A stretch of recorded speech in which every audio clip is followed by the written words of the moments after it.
살아계신 하나님 아버지, 감사와 찬송과 영광을 올려드립니다. 아멘. 오늘도 저희들의 생명을 연장시켜 주시고 새날을 허락하시고 이 하루를 시작하는 이때에 아버지의 집에 주님의 몸된 교회에 이 은혜의 보좌 앞으로 나와 하나님께 찬송을 드리며 저희들의 마음을 하나님께 올려드리며 또 생명의 말씀을 듣게 해주시니 아버지 감사합니다. 아멘. 아버지 하나님, 이 시간 하나님 앞에 나온 한 심령들에게 꼭 필요한 은혜로 레마의 말씀으로 임하여 주셔서 아멘. 깨달아야 될 걸 깨닫고 회개해야 될 걸 회개하고 주님. 지켜야 될 걸 지키는 그런 은혜가 저희들 위에 있게 해 주옵소서. 아멘. 이 시간 말씀하여 주옵소서. 저희가 듣겠습니다. 아멘. 예수 그리스도 이름으로 축복하며 기도 올려옵나이다. 아멘. 아멘. 자, 21장 시작이 내가 내 백성 앞에 세울 법규는 이러하다. 400여 년이 넘게 종살이만 했던 이스라엘 백성들은 뼛속까지 노예였기 때문에 자유인으로서의 삶을 살아본 적이 없단 말이에요. 그러나 이제 해방이 된 거죠. 자유인이 됐어요. 근데 아무 기준이 없죠. 그래서 하나님께서는 법규를, 한마디로 법을 주셔요. 가이드라인을 주십니다. 그래서 어제 남종에 대한 규례와 여종에 대한 규례, 살인죄는 어떻게 다루고, 부모를 구타하거나 부모를 저주하거나 그리고 인신매매를 하거나 유괴하거나 이런 죄에 대한 기준을 17절까지 말씀해서 보았습니다. 오늘은 상해보복죄라고도 할 수 있는데, 상해보복에 관한 우리가 여기 이제 나오는 동해보복법의 근간이 되는 23, 24, 25절의 말씀, 이는 이로, 눈은 눈으로, 이 말씀도 여기 나오고 있고, 그러니까 사람이 상대방의 신체에 상해를 입힌 경우에 보상은 어떻게 하는지, 그리고 소가 사람을 받아 죽인 경우는 어떻게 보상할 건지, 그러니까 짐승이 또 다른 사람의 짐승에게 손해를 입힌 경우에는 어떻게 할 건지 굉장히 나름 자세하게 하나님께서는 기준을 제시하셨습니다. 이 기준들을 보면 이제 뒤에도 계속 나오거든요. 이웃의 재물을 도적질한 경우 22장에 보면, 가축을 관리를 소홀히 한 경우, 화재로 이웃의 재산을 피해를 준 경우, 이런 여러 가지 경우들을 이제 아주 자세하게 말씀을 하셔요.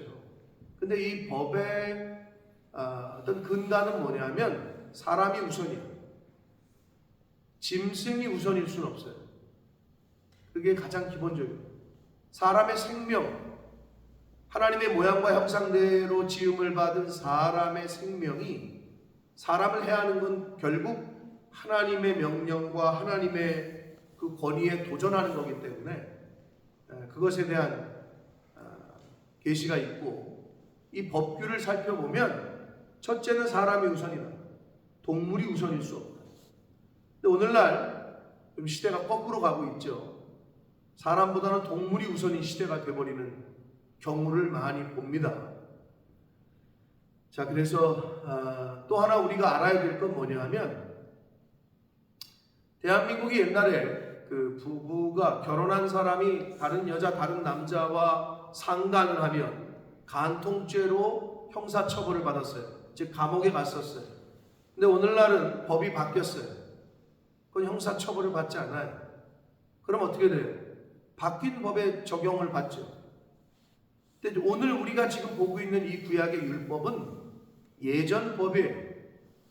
오늘날 우리를 기준으로 예수 그리스도께서 이 땅에 오셔서 내가 율법의 마침이요 완성이다, 새로운 법, 새 계명을 내가 내게 주노니 그러셨단 말이에요. 결국 예수 그리스도 이전의 법이기 때문에, 그러나 우리가 알아야 되고 배워야 되기 때문에 배우는 거고, 그러나 오늘을 기준으로 우리는 어디에 적용을 받느냐? 예수 그리스도께서 하신, 세우신, 그리고 하신 명령과 법에 적용을 받는다. 동해보복법 요즘 그렇게 안 해요. 그렇게 했다면 큰일 나. 네가 내 팔을 잘랐어? 네가 내 자식을 죽였어? 네 자식도 죽여. 그거는 예전엔 그랬어요. 근데 지금은 그렇지 않아요. 예수님께서는 너희가 이러한 법을 들었으나 서로 사랑하라. 이 동해보복법은 예수님께서 오셔서 사랑과 용서의 법으로 승화시키셨어요. 원수까지도 사랑해라. 그래서 우리는 그 법의 적용을 받고 있는 거다. 요거는 기본적으로 골격으로 아시고 이 말씀을 대하면 되겠습니다. 자, 18절부터 봅니다. 사람이 서로 싸우다가 하나가 돌이나 주먹으로 그의 상대방을 쳤으나 그가 죽지 않고 자리에 누웠다가 지팡이를 짚고 일어나 걸으면 그를 친 자가 형벌은 면하되 그간의 손해를 배상하고 그가 완치되게 할 것이다. 굉장히 어떻게 보면 리즈너블한 말씀이에요. 죽지 않았어. 그러면 형벌은 면하되 손해를 입혔고 아프게 했으니까 완치될 때까지 배상하고 하라는 거예요. 서로 싸우다가 그랬어요. 서로 싸워요. 다툼이 있어요. 근데 여러분, 싸움의 원인을 자기 자신에게서 찾을 때 평화가 이루어져요. 싸우는 이유는 서로 상대방에게 이 원인을 돌릴 때 싸우는 거예요. 그러나 항상 내 잘못이지, 내가 뭘 잘못한 게 있나, 부족한 게 있나, 다툼의 원인을 나에게서 찾을 때 그게 부부관계건 부모와 자식 간의 관계건 성도와 성도 간의 관계건 목회자와의 관계건 평화가 이루어집니다. 그러나 그 원인을 상대방에서 찾을 때 그 어떤 관계도 다툼이 있고 싸움이 일어나게 됩니다. 20절 봅니다. 사람이 매로 그 남종이나 여종을 쳐서 당장에 죽으면 반드시 형벌을 받으려니와 그래. 종일지라도 당시의 종은 재산이고 물건에 불과했어요. 죽여도 상관없었어. 갖다 버려도 상관없고 팔아먹어도 상관없고. 그런데 사실 하나님이 주시는 이 말씀은 당시를 기준으로 굉장히 센세이션한 거예요. 파격적이에요. 죽여도 되는 물건인데 죽으면 반드시 형벌을 받는데. 근데 여기서 당장에 죽으면 그래요. 그러니까 종을 훈계의 목적으로 매를 들었느냐, 가르치려고. 그러나 그렇지 않느냐를 이걸 보는 거예요. 당장에 죽을 때까지 때렸다. 이건 훈계가 아니라고 본 거예요. 이건 살인이다. 근데 그 뒤에 보면 21절에 보면 그가 하루나 이틀을 연명하면 형벌을 면하리니 그는 상전의 재산이다. 이렇게 되어 있어요. 하루나 이틀 동안 죽질 않아. 그거는 훈계의 목적으로 때렸다고 보는 거예요. 그렇게 기준을 삼은 거예요. 이거는 오늘날도 그런지 모르겠어요. 우리나라 대한민국의 도로교통법이 교통사고를 냈어요. 그런데 상대방이 피해자가 다쳤어. 근데 병원에 누워있어. 그랬는데 이제 지금은 바뀌었는지 모르겠는데 아직도 그럴 것 같아요. 그 다친 사람이 24시간 안에 죽으면, 하루 안에 죽잖아요. 다친 시간으로부터. 그러면 교통사고를 낸, 즉 가해자가 살인죄가 되는 거예요. 그런데 24시간 이후에 죽잖아요. 그러면 교통사고를 낸 가해자를 직접적인 원인으로 보지 않아요. 그건 제가 경험한 거기 때문에 경찰한테 직접 들은 거예요. 아마 오늘날도 그럴 거예요. 근데 이거랑 비슷해. 하루에 당장에 죽잖아요. 그럼 그거는 살인의 고의가 있다고 보는 거예요. 이거는 훈계의 목적이 아니다. 그런데 이틀 정도를 연명했다. 요거는 형벌은 면한다고. 왜냐하면 그건 상전의 재산이기 때문에 라고 하나님은 가이드라인을 제시하셨습니다. 22절 사람이 서로 싸우다가 임신한 여인을 쳐서 낙태하게 하였으나 다른 해가 없으면 그 남편의 청구대로 반드시 벌금을 내되 재판장의 판결을 따라 내라. 임신한 여인을 때렸다는 건 굉장히 약자를 때린 거고, 그래서 낙태를 했다. 그러면은 벌금을 내고 재판장의 판결대로 따르라는 거고요. 다른 손해가 없을 때, 다른 신체에 피해가 없을 때 그렇게 하라고 가이드라인을 정해 주신 거고, 그러나 이제 23절, 이게 이제 동해보복법이에요. 다른 해가 있으면 갚되 생명은 생명으로 갚아라. 죽었어? 그러면 너도 죽어야 돼. 눈은 눈으로, 눈을 못 쓰게 했어? 그럼 너도 그 사람의 상대방의 눈을 못 쓰게 해라. 이는 이로, 손은 손으로, 발은 발로, 된 것은 된 것으로, 상하게 한 것은 상함으로, 때린 것은 때림으로 갚아라. 이러한 법을 최근까지도 유지하고 있는지 모르지만 이 아랍 쪽들, 이쪽에서는 거의 구약의 율법, 간음하거나 동성애 연애를 하는 사람을 지금도 쳐 죽이잖아요. 영국이라는 나라는 합법이야, 그 동성 연애가. 그런데 아랍에서는, 이슬람에서는 동성 간의 그거를 죽이게 돼 있어요. 네? 그리고 대만이 오늘날은 안 그런데 장개석 총통이 있을 때는 손으로 이거를 거의 그대로 적용했어요. 초창기에 장개석 총통이 있습니다. 굉장히 법이 무서웠던 거죠. 소매치기를 하면 손을 잘라버렸어요. 그러니 누가 소매치기를 하겠어요? 그러니까 법이 좀 강해야 되는 건 있는 것 같아요. 근데 이 동해보복법도 하나님이 이렇게 세우신 이유는 초창기에 아주 강력한 법이 필요했던 거예요. 그래서 이거를 초창기에 이스라엘 백성들에게 주셨어요. 근데 이게 나중에 가서는 바뀌죠. 그래서 예수 그리스도께서 오셔서는 너희가 그렇게 배웠고 들었으나 서로 사랑해라. 사랑과 용서의 법으로 승화시키시고 이제는 그렇게 하면 안 된다라고 알려주신 걸 우리가 이제 신약에서 볼 수 있어요. 근데 이 당시에는 강력한 법이 필요했던 거죠. 그래서 장개석 총통이 있을 때 실제로 그렇게 했대요. 그래서 거의 그래서 그런지 그런 그 어떤 전통이 있어서, 그 흐름이 있어서 그런지, 저는 싱가포르를 안 가봤는데, 너 가봤나? 싱가포르는 침을 뱉잖아요. 100만 원이에요. 나는 그렇게 해야 된다고 봐요. 담배 꽁초 버리잖아요. 100만 원이에요. 좀 그렇게 때려야지. 그래야 안 버릴 거 아니야. 이건 그냥 아무 데나 그냥 법이 물러서 그런 것도 있다. 저는 그렇게 봐요. 아니, 그 여자를 성폭행했는데 3년이야. 이게 맞는 건가? 라는 생각이 들어요. 법이 좀 강해야지.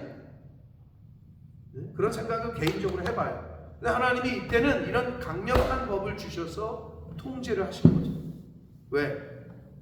처음 살아보는 거거든, 자유가. 자유를 처음 느껴봐, 이 사람들이. 그러니까 이런 강력한 법이 필요했어요. 26절 봅니다. 사람이 그 남종의 한 눈이나 여종의 한 눈을 쳐서 상하게 하면 그 눈에 대한 보상으로 그를 놓아줘라. 자유를 주라는 거죠. 그리고 그 남종의 이나 여종의 이를 쳐서 빠뜨리면 그 이에 대한 보상으로 그를 놓아줘. 노예지만 해방시켜라. 이렇게 말씀하는 거예요. 그러니까 한마디로 노예를 함부로 다루지 못하게. 때릴 수 있잖아요. 기분 나쁘고 때리고 내 건데 그죠? 그 당시 풍습으로 보잖아요. 그런데 함부로 대하지 못하게. 굉장히 하나님께서는 인격적이고 그 당시로 볼 때 굉장히 파격적인 그 법을 주신 거고, 그 다음에 짐승에 대한 법도 이제 주셔요.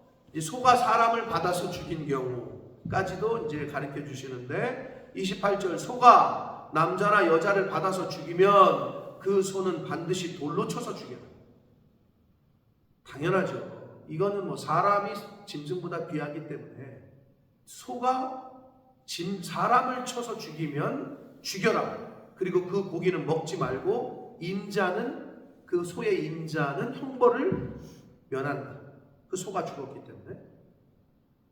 자, 그리고 소가 본래 받는 버릇이 있고 그 임자는 그로 말미암아 경고를 받았어. 즉 그 집 개가 좀 나오면 이렇게 사납고 물려고 그러는데 오늘날 법이 있죠. 사나운 그 개들은 이거를 씌우게 돼 있다고.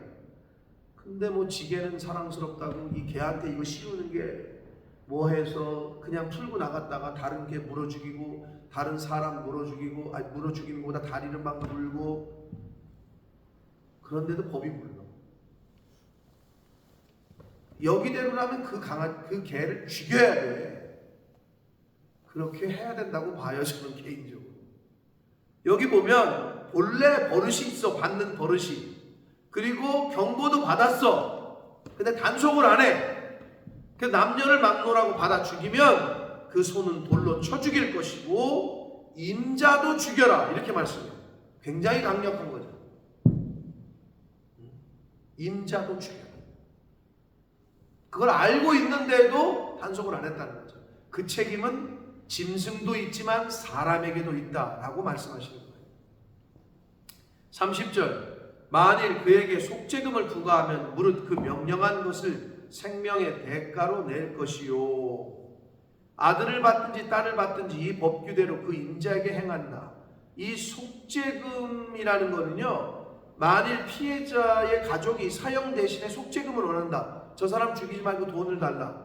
예, 그랬던 거죠. 그 당시에 그런다면은 돈을 주는데 32절 소가 만일 남종이나 여자를 받으면 소임자가 은 30세겔을 그의 상전에게 줄 것이요 소는 돌로 쳐서 죽여라. 즉 남종 여종 그랬잖아요. 소가 자유인이 아니라 노예를 죽였을 경우에 30세겔이에요. 근데 어서 30세겔은 많이 들어본 숫자 아니에요? 예수님을 은 30에 팔았다. 노예 몸값으로 쳐서 팔았다. 이 가롯유다. 속죄금이지. 여기서부터 그 어떤 말씀이 나와요. 복선이 깔려 있는 거죠. 복선. 그리고 이 타인의 짐승에게 손해를 입힌 경우까지 또 이제 말씀을 하시는데 33절 사람이 구덩이를 열어두거나 구덩이를 파고 덮지 아니하므로 소나 나귀가 거기에 빠지면 그 구덩이 주인이 잘 보상하여 짐승의 임자에게 돈을 줄 것이요 죽은 것은 그가 차지할 것이다.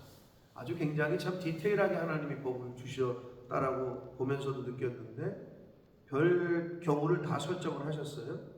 이 사람의 소가 저 사람의 소를 받아 죽이면 살아있는 소를 팔아 그 값을 반으로 나누고 또한 죽은 것도 반으로 나눠라 라고 말씀하십니다.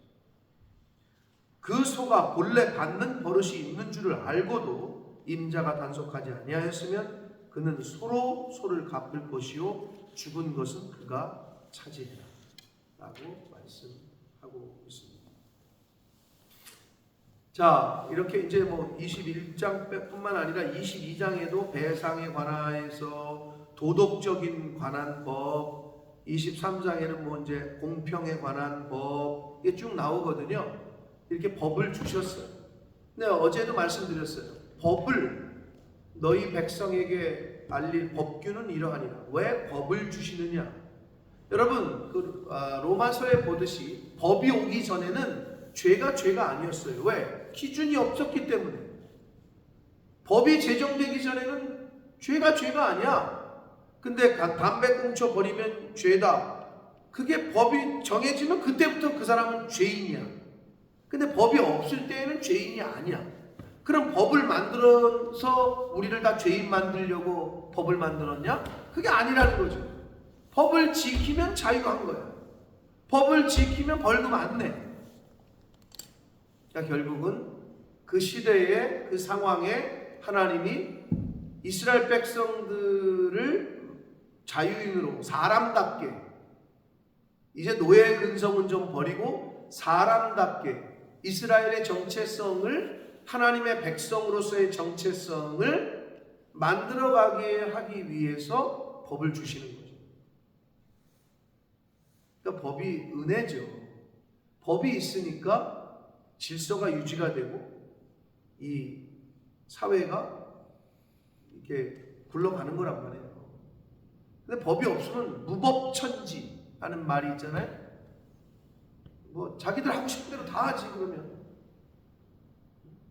그래서 법을 주신 건 감사하고 은혜인 거죠.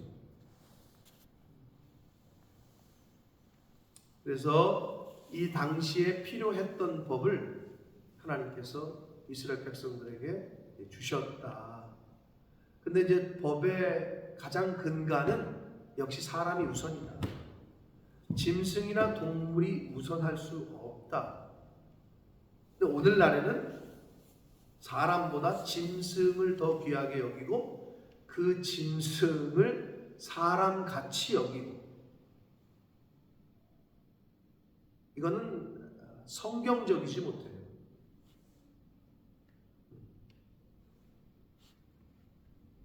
그러니까 기독교인들 요즘 뭐 하나의 트렌드가 됐죠. 애완, 이 펫 문화가. 옛날에 개는 집 밖에서 기르는 거예요.